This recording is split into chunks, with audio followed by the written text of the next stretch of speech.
Jika ada yang mengatakan bahwa bakat adalah segalanya di dunia balap, mungkin mereka harus melihat kembali perjalanan seorang remaja asal Gunung Kidul bernama Veda Ega Pratama. Namun jika ada yang bilang bahwa Veda adalah sosok rider yang benar-benar telah matang di usia yang masih sangat muda, maka dunia harus sepakat tanpa syarat. Kematangan seorang pembalap tidak diukur dari seberapa berani ia memutar gas di lintasan lurus, melainkan dari seberapa dingin kepalanya saat situasi berubah menjadi neraka. Dan neraka itu hadir di sirkuit Le Mans Prancis dalam gelaran Moto3 musim ini. Le Mans dikenal sebagai sirkuit yang tidak punya belas kasihan. Ketika awan hitam mulai menggantung rendah dan hujan deras mengguyur aspal, Le Mans berubah menjadi jebakan maut yang licin. Disinilah identitas Veda Ega Pratama sebagai calon bintang besar dunia benar-benar diuji. Bukan hanya soal kecepatan, tapi soal insting bertahan hidup dan penaklukan ego. Veda sekali lagi membuktikan kalau dia adalah rookie terbaik di Moto3 musim ini. Bahkan aksi Veda ini membuat bos tim Aspar makin yakin dengan potensi bocah asal Gunung Kidul tersebut. Dan Maximo Quiles, riders terbaik Aspar yang sempat mengajak Veda selebrasi, dirumorkan sedang merayu Veda untuk gabung bersama, agar jaminan podium tiap race atau series yang dimainkan. Lantas seperti apa selengkapnya? Mari kita bedah lengkap dalam tayangan video berikut ini.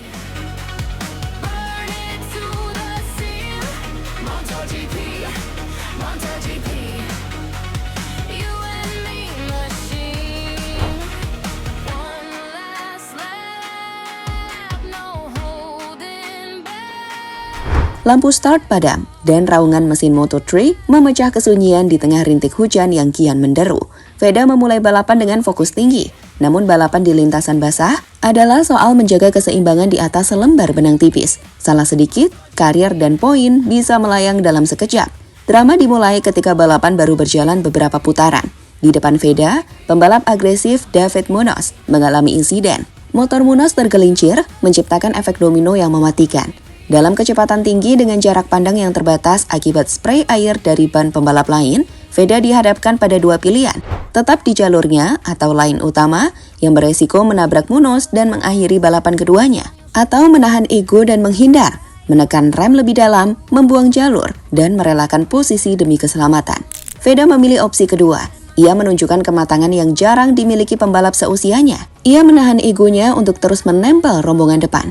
Ia memilih menghindar demi menghindari tabrakan fatal dengan David Munoz yang terjatuh di tengah lintasan.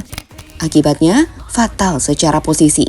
Karena aksi menghindar tersebut, momentum kecepatan Veda hilang total. Ia terpaksa melebar keluar lintasan untuk mencari ruang aman. Ketika ia kembali ke aspal, kenyataan pahit harus diterima.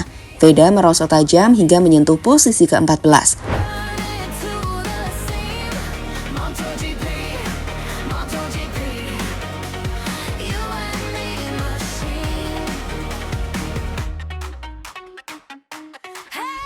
Bagi pembalap biasa, jatuh ke posisi 14 di tengah sirkuit yang licin dan penuh jebakan seperti Le Mans adalah akhir dari cerita.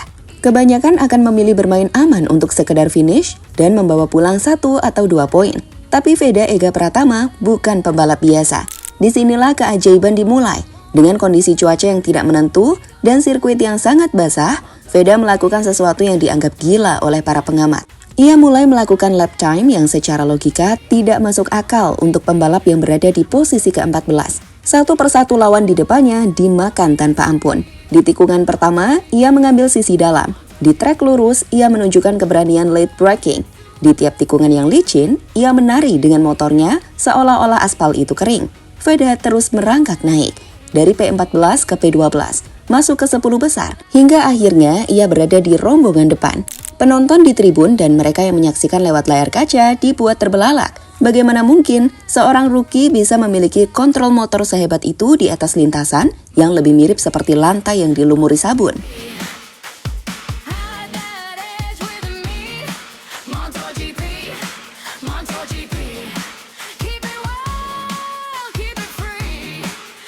Finish P4 dan pengakuan sebagai the best rookie. Meskipun pada akhirnya Veda harus puas finish di posisi keempat dan gagal naik podium karena keterbatasan sisa putaran. Hasil ini lebih dari sekedar angka. Finish di top 4 setelah sempat terlempar ke posisi 14 adalah sebuah pernyataan perang kepada seluruh kompetitor di Moto3. Dunia kini melihat Veda adalah rookie terbaik di Moto3 musim ini. Ia tidak hanya punya kecepatan, tapi ia punya mental baja. ia bisa jatuh secara mental, tapi ia memilih untuk bangkit dan bertarung hingga garis finish. Poin yang didapatkan Le Mans membuat posisinya di klasmen rookie semakin sulit dikejar. Jaraknya kian menjauh, meninggalkan nama-nama besar lainnya yang lebih berpengalaman di kancah Eropa.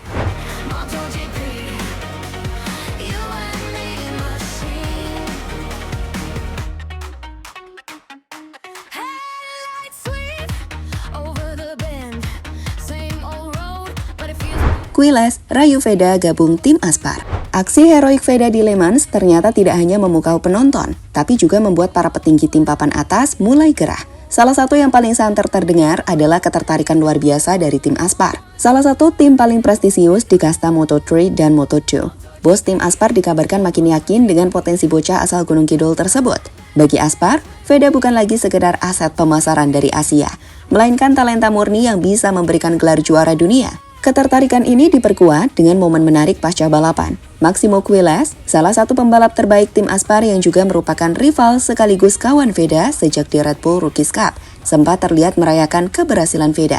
Rumor yang beredar di paddock menyebutkan bahwa Quiles secara pribadi mulai merayu Veda untuk bergabung ke dalam keluarga besar Aspar. Apa yang dijanjikan? Kabarnya, tim Aspar siap memberikan jaminan podium di setiap race atau seri yang dimainkan. Dengan dukungan teknis, kru mekanik terbaik, dan data telemetri yang mumpuni, Aspar percaya Veda bisa mendominasi Moto3 layaknya para legenda pendahulunya.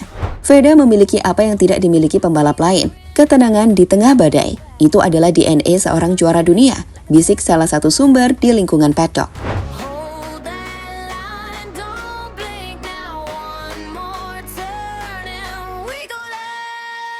MotoGP.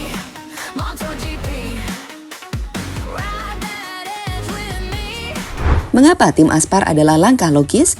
Mari kita bedah secara teknis. Mengapa bergabung dengan Aspar adalah impian bagi setiap pembalap. Tim Aspar memiliki rekam jejak mencetak juara dunia. Jika Veda bergabung, ia akan mendapatkan motor kompetitif, motor yang selalu berada di baris depan setiap musim, manajemen karir, jalur yang jelas menuju Moto2 dan MotoGP, rekan setim berkualitas. Bersanding dengan Máximo Quiles akan menciptakan duet maut yang tak terkalahkan. Rayuan Quiles bukan sekedar basa-basi kawan lama. Ini adalah langkah strategis untuk menciptakan sebuah dream team di masa depan. Jika Veda benar-benar bergabung, klasmen Moto3 mungkin akan menjadi milik satu tim saja.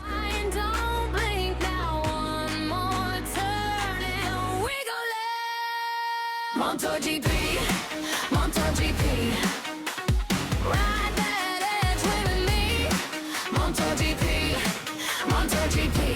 Dan pada akhirnya, kini bola panas ada di tangan Veda dan manajemennya. Namun satu hal yang pasti, performa di Le Mans telah mengubah segalanya. Veda tidak lagi dipandang sebelah mata. Ia adalah ancaman nyata. Dari Gunung Kidul menuju panggung dunia, Veda Ega Pratama telah membuktikan bahwa kematangan bukan soal usia, tapi soal bagaimana kita merespon kegagalan di tengah balapan. Keberhasilannya menahan ego untuk tidak menabrak Munoz dan kegilaannya merangkak naik dari posisi 14 ke posisi 4 adalah bukti bahwa Indonesia memiliki mutiara hitam yang siap bersinar di puncak tertinggi balap motor dunia. Pertanyaannya sekarang, apakah Veda akan menerima pinangan tim Aspar ataukah ia akan tetap bersama jalurnya saat ini dan membuktikan bahwa ia bisa juara dengan caranya sendiri? Satu yang pasti, klasmen rookie sudah dalam genggaman dan dunia kini menunggu keajaiban berikutnya dari sang bocah ajaib Indonesia.